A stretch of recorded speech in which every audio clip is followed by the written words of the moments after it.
नमस्कार, Asian news की खास पेशकश में आप सभी का स्वागत है। मैं हूं आपके साथ भागीरथ साहू। फतेहपुर जिले में एक बीएलओ और शिक्षा मित्र की संदिग्ध परिस्थितियों में मौत के बाद प्रदेश की राजनीति गर्मा गई है। बिंदु की तहसील के अलियाबाद गांव में तैनात बीएलओ अखिलेश कुमार सविता ने कथित तौर पर स्कूल के कमरे में फांसी लगाकर आत्महत्या कर ली। बताया जा रहा है कि उन्होंने एसआईआर 2026 जीवन मुक्त शीर्षक से सुसाइड नोट भी लिखा, जिसमें काम के दबाव और छुट्टी ना मिलने का जिक्र है। समाजवादी पार्टी प्रमुख अखिलेश यादव ने घटना को लेकर राज्य सरकार और चुनाव आयोग पर तीखा हमला बोला। उन्होंने आरोप लगाया कि एसआईआर के अत्यधिक वर्कलोड के कारण कर्मचारियों पर दबाव है और लगातार ऐसी घटनाएं हो रही हैं। सपा प्रवक्ता विवेक पांडे ने भी कहा कि पहले भी इस प्रक्रिया के दौरान कर्मचारियों की मौत या आत्महत्या के प्रयास के मामले सामने आए। वहीं भाजपा नेता केसी जैन ने पलटवार करते हुए कहा कि मामले की जांच जारी है और सपा इस पर राजनीति कर रही है। उनका कहना है कि एसआईआर प्रक्रिया चुनाव आयोग के तहत चल रही है और वर्कलोड का आरोप बेबुनियाद है। फिलहाल जांच जारी है, लेकिन इस मुद्दे पर सियासी घमासान तेज हो गया है। इसी खास मुद्दे पर हम चर्चा करेंगे, लेकिन पहले कुछ प्रतिक्रिया आपको सुना देते हैं। अखिलेश यादव जी को सुबह शाम सोते जगते रात हर समय बीजेपी का भूत सवार रहता है। चुनाव आयोग का ये काम है कि वो मतदाता सूची के शुद्धिकरण में लोग लगाए। किसी का भी निधन दुखद है, पर किन परिस्थितियों में हुआ, क्या कारण में हुआ, बगैर जाने समझे अखिलेश यादव ये बयान देते हैं। और मुझे लगता है उनके सर पे बीजेपी सवार हो चुकी है। आगामी 2027 के चुनाव में योगी आदित्यनाथ के नेतृत्व में जनता का आशीर्वाद और विश्वास हमारे साथ है। हम थंपिंग मेजॉरिटी की ओर बढ़ रहे हैं। यही बात उनको रह रहकर खाई जा रही है और वो रात को सपना देख लेते हैं कि हर कार्य बीजेपी की वजह से हो रहा है। सत्ता पक्ष की योगी आदित्यनाथ की वाहवाही करने वाली मीडिया सवाल पूछने में डर रही है कि वास्तविकता क्या है कि उत्तर प्रदेश में नैतिकता मर चुकी है। लेकिन जिस प्रकार से बीएलओज लगातार आत्महत्या कर रहे हैं, जिस प्रकार से आरोप लगा रहे हैं और जिस प्रकार से वोट काटे जाने को लेकर के दबाव में हैं, और उसके साथ ही परिप्रेक्ष्य में सामाजिक दायित्वों के निर्वहन के लिए उन्हें जो उचित संसाधन सरकार उपलब्ध कराने में विफल साबित हो रही है, इसका सीधा सीधा अर्थ है कि भाजपा की संवेदनाएं मर चुकी हैं और भाजपा अब परिवारों को उजाड़ रही है, चाहे वो बीएलओ के परिवार हो, चाहे आम नागरिक के। तो चलिए इसी खास मुद्दे पर हम चर्चा शुरू करते हैं। जो मेहमान हमारे साथ मौजूद है, मैं उनका आप लोगों से तारुफ कराता हूं। हमारे साथ हैं वरिष्ठ पत्रकार सैयद रजा रिजवी जी, सपा नेता डॉक्टर निखिल खत्री जी और बीजेपी प्रवक्ता अमरदीप त्रिपाठी जी। आप तीनों मेहमानों का स्वागत है हमारे इस खास चर्चा में। सबसे पहले अमरदीप त्रिपाठी जी, देखिए जिस तरह से बीएलओ की मौत हुई, लेकिन इसको लेकर अब अखिलेश यादव की तरफ से साफ कहा जा रहा है कि वर्कलोड ज्यादा था और पहले से ही जब से एसआईआर शुरू हुई इसको लेकर तमाम तरह के आरोप लगते रहे। ये भी कहा जा रहा है कि इतनी जल्दबाजी में क्यों किया जा रहा था। फिर जैसे जैसे ये मौत की बातें भी सामने आ रही है और सीधे तौर से और चुनाव आयोग को निर्दय तक कहा है अखिलेश यादव ने, और कहीं ना कहीं घूम फिर के, क्योंकि सरकार अभी आपकी है, तो घूम फिर के विपक्ष आप पर ही आरोप लगाती है, कभी सीधे तौर पर, कभी इनडायरेक्ट है। देखिए, किसी की भी मौत प्रदेश के अंदर, चाहे वो कर्मचारी हो, चाहे वो किसी पार्टी का कार्यकर्ता हो, किसी की मौत बहुत दुखद होती है, उसकी भरपाई नहीं की जा सकती है। और भारतीय जनता पार्टी की, सरकार की, सबकी संवेदना वो जो बीएलओ है, जो मृतक हुए हैं, जिन्होंने आत्महत्या की है, उनके परिवार के साथ है और इस पर जांच चल रही है। लेकिन ये बहुत दुर्भाग्यपूर्ण बात है, अखिलेश यादव को जगते सोते सिर्फ भारतीय जनता पार्टी का ही सपना दिखता है। हर बात में भारतीय जनता पार्टी को, सरकार को कोसने का कार्य करते हैं, जबकि यह काम चुनाव आयोग के द्वारा किया जा रहा है। लेकिन अखिलेश यादव जी जिस प्रकार से एक बड़े नेता होकर ओछी बयानबाजी करते हैं, सिर्फ दोषारोपण करने का कार्य करते हैं, मुझे लगता है बिना जांच के इस प्रकार से बयानबाजी करना, सीधा भारतीय जनता पार्टी पर दोषारोपण करना, सरकार पर दोषारोपण करना, ये मुझे लगता है बहुत बचकाना और ओछी हरकत है। अखिलेश यादव जी को जरूर हम सुझाव देंगे, अगर अखिलेश यादव जी को इतना सपना आ रहा है भारतीय जनता पार्टी का, तो समाजवादी पार्टी छोड़कर भारतीय जनता पार्टी ज्वाइन कर ले। उनको दूध का दूध और पानी का पानी पता चल जाएगा। भारतीय जनता पार्टी का एक एक कार्यकर्ता 24 घंटे काम कर रहा है और मुझे लगता है कि अखिलेश यादव जी के भी कार्यकर्ता काम करते होंगे बीएलओ 2 या प्रहरी के रूप में। लेकिन अचानक से कोई व्यक्ति अगर आत्महत्या कर लेता है, वो जो है दुर्भाग्यपूर्ण घटना होती है तो इसकी जांच होनी चाहिए। जांच के बाद में स्पष्ट होगा कि क्या कारण था। सिर्फ वर्क लोड को लेकर आत्महत्या करना, मुझे लगता है यह कहना यह बहुत ज्यादा जल्दबाजी होगा, उचित नहीं होगा। क्योंकि इस देश के अंदर, प्रदेश के अंदर सेना के जवान रहते हैं, 24x7 कार्य करते हैं, देश के लिए कार्य करते हैं। और ये भी जो बीएलओ कार्य कर रहे हैं, निश्चित रूप से प्रदेश के लिए कार्य कर रहे हैं, राष्ट्रभक्ति की भावना से कार्य कर रहे हैं। नौकरी तो करना एक अलग विषय है, लेकिन नौकरी करने के साथ साथ एक राष्ट्र की भावना जुड़ी होती है। सभी लोग कर रहे हैं। वर्क लोड को लेकर कोई व्यक्ति आत्महत्या करेगा, ऐसा मेरा मानना नहीं है। इसके पीछे निश्चित रूप से कोई और विषय हो सकता है। जांच चल रही है, दूध का दूध, पानी का पानी सबके सामने आएगा। ठीक है डॉक्टर निखिल जी, इतनी जल्दी क्या? अभी तो जांच हो रही है, जांच होने देते पूरी तरह से, उसके बाद जो रिपोर्ट सामने आती उसके बाद फिर आरोप लगाते। लेकिन अभी से ही बीजेपी के प्रवक्ता कह रहे हैं कि बिना जांच के आप लोग आरोप लगा रहे हैं, सीधे तौर पर सिर्फ राजनीति कर रहे हैं। और अगर वर्कलोड भी होता, जिस तरह से आप बात करें, वर्कलोड की बात कर रहे हैं, तो ये संख्या तो फिर और ज्यादा होती ना।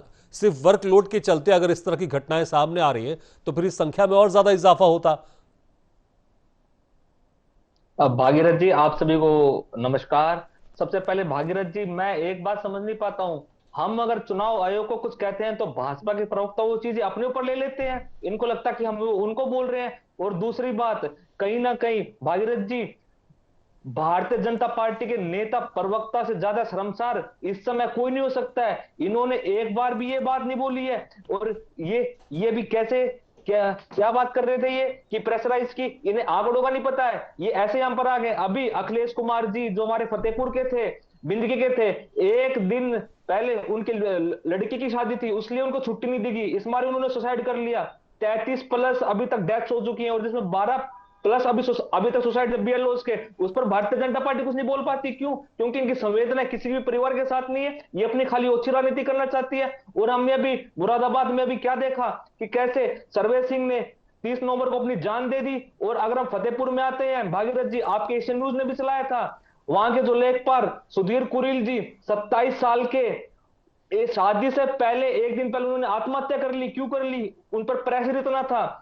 उन्होंने सुसाइड नोट लिखा कि मुझसे इतना प्रेशर नहीं झेला जा रहा है। और हमने समय समय पर देखा कितने बीएलओ ने अपने अपने सुसाइड नोट्स में लिखा है कि हमें इतना प्रेशर नहीं झेल पा रहे, सरकार हमारा गलत कर रही। पर भारतीय जनता पार्टी के नेता प्रवक्ता अभी भी एक बात नहीं बोल सकते भागीरथ जी कि ये गलत हो रहा है। इलेक्शन कमीशन तक ये एक बात नहीं कह सकते हैं कि साहब आप अपनी प्रक्रिया को ठीक कीजिए। हाँ, पर ये एक बात जरूर कहेंगे भारतीय जनता पार्टी के लोग कि अखिलेश यादव जी क्यों बोल रहे हैं। अरे भारतीय जनता पार्टी के लोगों, मैं तो आपसे एक बात कह देना चाहता हूं, आपके जमीर मर गए हैं पर समाजवादी लोगों के जमीर नहीं मरे हैं। समाजवादी लोग अभी भी डीसी बीएलओ के साथ खड़े। और माननीय अखिलेश यादव ने 2-2 लाख रुपए की आर्थिक सहायता की थी, जिन्होंने अपनी जान गंवाई है। पर भारतीय जनता पार्टी के लोगों ने अभी तक एक पैसे की भी सहायता नहीं की है। और ये बात करते हैं संवेदना की, संवेदना तो छोड़ो, ये तो उन पर फिर से इल्जाम लगा रहे हैं कि आप पर कोई प्रेशर ही नहीं है काम का। तो जनता भागीरथ जी इन चीजों को देख रही है। कम से कम ये ऐसी भद्दी बातें तो ना बोले, कम जिन्होंने अपनी जाने गंवाई, कम से कम उन पर तो ठीक है, जनता तो वाकई देख रही है, इसमें कोई शक नहीं है कि कौन वाकई मुद्दे उठा रहा है और कौन इस पर राजनीति कर रहा है। जनता देख रही है, इसमें कोई शक नहीं। ठीक है सैयद रजा जी, आप कैसे देखते हैं इन चीजों को?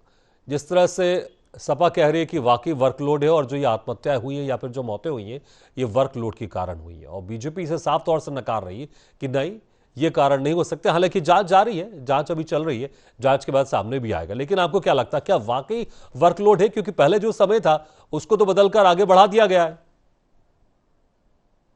देखिए भागीरथी जी, दुनिया छोड़ के कोई भी जाता है तो जाहिर सी बात है बहुत अफसोस है। और जिस परिवार का व्यक्ति जाता है उस परिवार में बहुत ही ज्यादा गम होता है। तो ये एक तरीके से गमजदा प्रोग्राम है। लेकिन विपक्ष के लोग, चाहे अखिलेश जी हों, चाहे हमारे विपक्ष के प्रवक्ता बैठे हों, इनका काम है कि अगर सरकार कोई काम करती है तो उसका विरोध करना। लेकिन ये काम कोई डायरेक्ट सरकार का नहीं था, ये एक एजेंसी का काम था, एक आयोग का काम था, निर्वाचन आयोग का काम था। जाहिर सी बात है ये अलग एक संस्था है जिसपे सरकार का डायरेक्ट कोई नियंत्रण नहीं माना जाता है और ना होता है। लेकिन लोग समझते हैं कि इलेक्शन कमीशन जो है वो सरकार के नियंत्रण में रहती है, लोगों का अपना समझना है। लेकिन ये जिसने आत्महत्या की है, आप समझिए ये फतेहपुर की बिंदकी कोतवाली के क्षेत्र में आलियाबाद गांव के 50 साल का जो शिक्षा मित्र था, booth level officer Akhilesh Kumar Savita, ये इसने जो है वो इस सरकारी प्राथमिक विद्यालय के एक कमरे के अंदर जो है फांसी लगाई इसने। और इसने जो आत्महत्या की, इसकी एक बेटी जो है दिव्यांशी की शादी 8 मार्च को निर्धारित थी। और उनकी बेटी दिव्यांशी की शादी 8 मार्च को निर्धारित थी, लेकिन एसआईआर अभियान के ड्यूटी के कारण उसको छुट्टी नहीं मिल पा रही थी। छुट्टी के लिए उसने अनामिका जो वहाँ एसडीएम है उनको एप्लीकेशन भी दिया कि साहब हमें छुट्टी दे दिया जाए। और देखिए उसने नोट पे जो लिखा है अपने आत्महत्या के सुसाइड नोट पर, एसआईआर 2026 जीवन मुक्ति। ये बड़ी बात है, मतलब ये छोटी मोटी बात नहीं है कि अगर कोई आदमी जान दे रहा है। लेकिन यह है कि इसके अलावा जो है वो एसडीएम बिंदकी को, अनामिका को कहते रहे कि साहब वो संबंधित अधिकारियों का भी वो उसमें जिक्र किया गया है जिन्होंने छुट्टी देने से उनको इनकार किया। इनकी बीवी जो मंजू देवी हैं, इनको जो है वहां पर एडीएम अविनाश सिंह और एएसपी महेंद्र सिंह, सीओ गौरव और तहसीलदार अखिलेश सिंह ये परिजनों से मिले। और परिजनों से मिलने के बाद जो उनकी बीवी मंजू देवी थी उनको तत्काल जो है नौकरी की बात, बेटी को पढ़ाई पूरी होने पर नौकरी की बात और 7.5 लाख की सहायता दी और शासन से 20 लाख रुपए की मदद का आश्वासन दिलाया, जिसके बाद परिजन माने और परिजन इस पर सहमत हुए। तो कहीं ना कहीं अगर ये कार्यों के उससे हो रहा है, तो अगर कार्य के भार से हो रहा है तो कार्य के भार से तो कार्य तो पूरे प्रदेश में हो रहा है तो उसकी संख्याएं ज्यादा होती। लेकिन यह है कि एक व्यक्ति समाज से मतलब जो है दुनिया से चला गया है, तो जाहिर सी बात है कि तकलीफ तो सबको है। लेकिन ये कह देना कि कार्यों की अधिकता की वजह से, देखिए विपक्ष है, विपक्ष को तो कहना है। अगर विपक्ष नहीं कहेगा तो विपक्ष किस लिए है? फिर तो विपक्ष नहीं, फिर तो सत्ता पक्ष हो जाएगा वो। लेकिन यहाँ समझना चाहिए जो है विपक्ष को भी कि ये डायरेक्ट कोई सत्ता पक्ष का काम नहीं है। और इतना तो आसान सब समझते हैं, लेकिन पता नहीं कैसे कि डायरेक्ट जो है वो सत्ता पक्ष के लोग समझ लेते हैं कि हमारे ऊपर आ गया है। तो कभी कभी मैं देखता हूँ प्रवक्ता जो होते हैं वो समझ लेते हैं कि हमें ही कहा जा रहा है, बीजेपी कहा जा रहा है। लेकिन ये हमें लगता है कि विपक्ष के लोग डायरेक्ट बीजेपी को नहीं कह रहे होंगे, वो इलेक्शन कमीशन को कह रहे होंगे। तो प्रवक्ताओं को भी ध्यान देना चाहिए। चुनाव आयोग को निर्दय कह रहे हैं। प्रवक्ता है ना, बीजेपी के प्रवक्ता इलेक्शन कमीशन के प्रवक्ता बन चुके हैं। अब इनको कौन समझाए? ठीक है रजा जी, अपनी बात कंप्लीट कर लीजिए। जी, तो मैं यही कह रहा था कि जो एसआईआर हो रहा है, ये एसआईआर बहुत जरूरी होना, और इससे पता चल जाएगा कि प्रदेश के अंदर जो, क्योंकि होता ये है कि एक व्यक्ति का 3 जगह नाम है। पहले तो बिल्कुल, देखिए जब फाइनल लिस्ट आएगा उसमें अपनी चीजें होंगी और उसके बाद फिर से ये भी चर्चा होगी कि आखिर क्या थी और किस तरह से कितने लोगों के नाम कटे, इसको लेकर चर्चा तो जरूर होगी। लेकिन फिलहाल जिस तरह से यहाँ पर राजनीति हो रही है, अमरदीप त्रिपाठी जी देखिए जिस तरह से मौतों को लेकर यहां पर बयान सामने आ रहे हैं, भले वर्कलोड ना हो लेकिन सिस्टम लोड तो था। अगर किसी के घर में उसकी बेटी की शादी थी तो उसको छुट्टी मिल जानी चाहिए थी, क्योंकि शादी मुझे लगता है एक बड़ा फंक्शन होता है और अगर पिता ही ना वहां पर रहे और पिता ही जिम्मेदारी ना निभा पाए तो बहुत सारी चीजें अव्यवस्थित हो जाती। ठीक है, चुनाव आयोग सरकार के अंडर में काम नहीं करता है, लेकिन कम से कम जिस तरह से सपा के प्रवक्ता या सपा के नेता चुनाव आयोग पर सवाल कर रहे हैं या चुनाव आयोग से कह रहे हैं, तो इस तरह की बातें बीजेपी की तरफ से तो कही जा सकती थी कि कुछ तो मैनेज हो सकता है। ऐसा तो नहीं, ठीक है सबको आप छुट्टी नहीं दे सकते, लेकिन जिनको वाकई जरूरत है उनको तो छुट्टी मिलनी चाहिए थी। देखिए, अब किसी के घर में शादी है, बेटी का शादी हो, बेटे का शादी हो, भाई का शादी हो, बहन का शादी हो, तो निश्चित रूप से उस व्यक्ति को जो है छुट्टी मिलनी चाहिए, चाहे एसआईआर चल रहा हो या कोई भी सरकारी अभियान चल रहा हो। लेकिन यहाँ पर दुर्भाग्यपूर्ण बात यह है कि समाजवादी पार्टी के राष्ट्रीय अध्यक्ष से लेकर उनके नेता प्रवक्ता चुनाव आयोग को ना कहकर सीधा भारतीय जनता पार्टी की संवेदना मर चुकी है। इस तरीके से अपशब्द बातों और निचले स्तर की बातों का प्रयोग करके भारतीय जनता पार्टी को टारगेट करने का जो कार्य कर रहे हैं, ये बहुत निंदनीय है। नहीं, लेकिन निखिल तो कह रहे हैं हम तो चुनाव आयोग को टारगेट कर रहे हैं, लेकिन आप लोग प्रवक्ता बन जाते हैं चुनाव आयोग के। देखिए, अभी समाजवादी पार्टी के नेता की मैं बात सुन रहा था, मैंने स्पष्ट कहा कि देखिए कोई भी व्यक्ति है, अगर उसके घर में शादी है उसको छुट्टी मिलनी चाहिए। अगर किसी की मौत होती है, चाहे आत्महत्या के माध्यम से होती है या किसी अन्य माध्यम से, निश्चित रूप से बहुत दुखद है। हमारी पार्टी की, हमारी सारी सभी लोगों की संवेदना उस परिवार के साथ में है। जांच का विषय है कि आखिर वह व्यक्ति ने क्यों आत्महत्या किया है, क्या कारण है उसके पीछे। ये जब सामने आ जाएगा, सार्वजनिक हो जाएगा, जांच की प्रक्रिया पूरी हो जाएगी, तभी इस पर बोलना ठीक रहेगा कि इसके पीछे का असली वजह बिल्कुल क्या था। ठीक है। लेकिन असली वजह समाजवादी जांच के बाद पार्टी तो के निकल कर लोग सामने आएगी, उलझुल इसमें बातें कोई कर शक रहे नहीं। हैं। ठीक है डॉक्टर निखिल जी, लेकिन कुछ घटनाओं को आप पूरी तरह से उसको ऐसा बना दिया जाए कि हाँ देखिए एसआईआर की वजह से हो रहा है, वर्कलोड ज्यादा इसलिए ऐसे हो रहा है, क्योंकि बीजेपी के प्रवक्ता खुद कह रहे ठीक है किसी घर में अगर कोई बड़ा फंक्शन है तो उनको छुट्टी मिलनी चाहिए, हो सकता है वर्कलोड नहीं हो लेकिन सिस्टम लोड हो, लेकिन उसको ऐसा बना देना कि एसआईआर की वजह से ही ऐसा हो रहा है। क्योंकि वरिष्ठ पत्रकार उन्होंने भी कहा कि अगर ऐसा होता तो फिर ये संख्या और ज्यादा होती, कुछ थोड़ी बहुत संख्या ये नहीं होती। अब भागीरथ जी, मैं तो एक खाली छोटी सी बात पूछना चाहता हूँ कि अभी बीएलओ अपनी जान गंवा रहे हैं प्रेशर में, तो वो कौन सा काम कर रहे हैं वहां का? क्या वो संयुक्त राष्ट्र का काम कर रहे हैं या क्या वो यूनिसेफ का काम कर रहे हैं? वो काम तो अभी एसआईआर का ही कर रहे हैं। और दूसरी बात, भाजपा के नेता प्रवक्ता हमेशा भागीरथ जी एक बात बोलते हैं कि मिलनी चाहिए, होना चाहिए, पर कभी कुछ होता नहीं, ना छुट्टी मिलती है ना कुछ होता है, पर ये जरूर बोले होना चाहिए। हालांकि नहीं वो तो बिल्कुल यही बोल सकते हैं ना, बिल्कुल क्योंकि एक चुनाव साफ आयोग तो उनके अंडर में नहीं है ना। नहीं ये वो तो यही कह नहीं सकते हैं कि ये तो छुट्टी खाली मिलनी चाहिए, और चुनाव आयोग डिसाइड करेगा भागीरथ कि जी, किस ये तरह तो छुट्टी मिलनी अब चाहिए, तो नहीं मिलनी चाहिए। जिन्होंने अपनी जान गंवानी तो उन्होंने अपनी जान गंवा दी। अब तो ये खाली बोलते रहे, अब तो ये अपना मजीरा बजाते रहे। अब जनता तो इनको बिल्कुल साफ तौर पर देख रही है। पर एक बात बिल्कुल साफ तौर पर, अभी जो एसआईआर चल रही है भागीरथ जी, अभी तक आप किसी भी माध्यम से मुझे ये बता दी कि कितनी प्रक्रिया अभी तक खत्म हो गई है और कितनी रह गई है। इलेक्शन कमीशन को खुद ही नहीं पता है कि प्रक्रिया कब तक करनी है, 3 महीने 4 महीने, पता नहीं कब तक ये बढ़ा रहे हैं। और हम कुछ बोलते हैं तो भाजपा उन चीजों को अपने ऊपर लेती है। कभी मुख्यमंत्री जी ये बोलते हैं 4 करोड़ वोटें कट गई हैं, फिर भाजपा के नेता बोलते हैं नहीं ऐसा कुछ नहीं हुआ। योगी जी ये बोलते हैं कि भाई समाजवादी पार्टी के प्राधियों की तरह आप काम करिए, और उसके बाद बीजेपी बोलती है कि हमारे पास निखिल जी ऐसे कोई देखिए, आप लोग फरारी के ऊपर नहीं है, सवाल हम इसलिए काम कर रहे उठते हैं तो क्योंकि जब कहीं ना एसआईआर की कहीं शुरुआत नहीं हुई इनमें थी आपस में मनमुटाव तभी चल से रहा है। आप लोग ने इसका विरोध करना शुरू कर दिया था, तभी से आपने सवाल खड़े करने शुरू कर दिए थे। इसलिए फिर शायद बीजेपी आप लोग घेरती होगी, इसलिए सवाल पे भी खड़ा होता है कि विपक्ष क्यों हर चीज का नहीं विरोध करती है। भागीरथ जी, राजनीति अपनी जगह है, पर अगर भारतीय जनता पार्टी के लोग नेता अगर जिन्होंने अपनी बीएलओ जिन्होंने अपनी जान को अगर ठीक है, आप राजनीति की बात कर रहे हैं, मजाक लेकिन उड़ाएंगे बीजेपी तो कह रही है हम कि समाज सवा पार्टी पार्टी के के नेता आंदोलन राजनीति करेंगे, करें। तो ठीक पार्टी है, कर समय दीजिए। मेरे पास कम है। सैयद रजा जी देखिए, जिस तरह से बीजेपी के प्रवक्ता भी कह रहे हैं और विपक्षी प्रवक्ता भी कह रहे हैं कि छुट्टी मिलनी चाहिए, बिल्कुल मिलनी चाहिए, लेकिन ये तो चुनाव आयोग डिसाइड करेगा ना। और मुझे लगता है ऐसा प्रावधान होता भी होगा कि अगर किसी को इमरजेंसी है, किसी की तबीयत खराब है, तो उसको छुट्टी मिलती भी होगी, ऐसा नहीं है। लेकिन हो सकता है शायद ये सिस्टम में या फिर उस समय उनको वो चीज नहीं मिल पाई, और क्योंकि व्यक्तिगत चीजों के तहत यहां पर जिस तरह से उनका सुसाइड हुआ, लेकिन इसको अब राजनीतिक तौर पर इस्तेमाल किया जा रहा है। लेकिन क्या वाकई जब फाइनल लिस्ट आएगी उसमें जो भी उठापटक होगा उसमें फिर से ये जोड़ दिया जाएगा देखिए वर्कलोड के कारण या फिर जल्दबाजी के कारण इतने सारे लोगों के नाम कट गए? देखिए, मैं आपके सम्मानित बीजेपी का एशियन मतलब चैनल पर कहना चाहूंगा सभी बीएलओ को हाथ जोड़ के कि जितने भी बीएलओ अभी काम कर रहे हैं एसआईआर के मामले में, इनको अपने माइंडसेट में बैठा लेना चाहिए कि विशेष गहन पुनर्निरीक्षण है ये एक इमरजेंसी वर्क है। जैसे फौज के लोगों की अगर जो है लद्दाख में ड्यूटी लगी हुई है और वहां पानी बरस रहा है, बर्फ गिर रहा है, लेकिन तब भी वो ड्यूटी दे रहे हैं।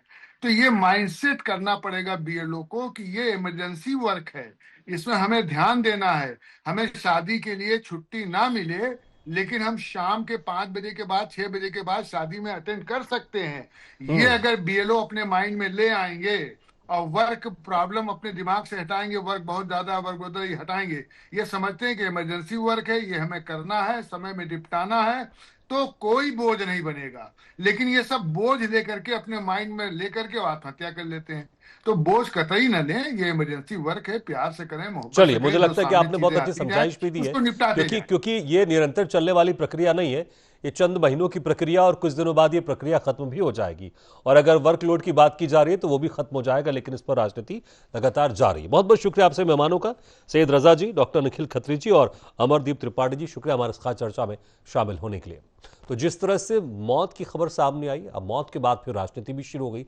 सपा सीधे तौर पर इसको वर्कलोड से जोड़ रही है, लेकिन सरकार कह रही है, बीजेपी कह रही है कि जांच हो रही है, जांच के बीच में सपा पार्टी राजनीति क्यों कर रही है? अब देखना होगा जिस तरह से राजनीति हो रही है, रिपोर्ट के बाद क्या कुछ होता है, और जब फाइनल लिस्ट आएगी एसआईआर की उसके बाद भी किस तरह से इसमें घमासान मचता है। इसी के साथ हमारे खास पेशकश फिलहाल इतना ही, लेकिन खबरों का सिलसिला लगातार जारी, आप देखते रहिए एशियन न्यूज।